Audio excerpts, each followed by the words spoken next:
وقال الذي اشتراه من مصر لامرأته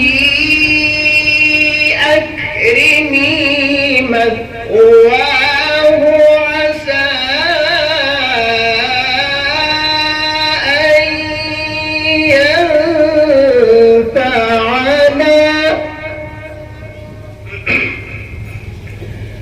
عسى أن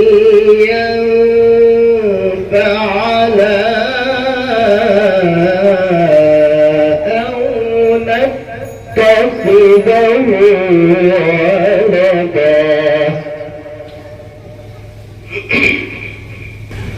وكذلك مكنا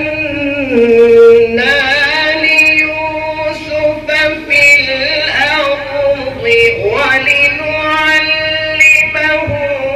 من تأويل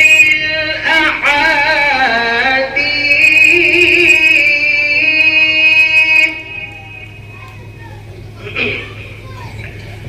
والله غالب على أمره ولكن أكثر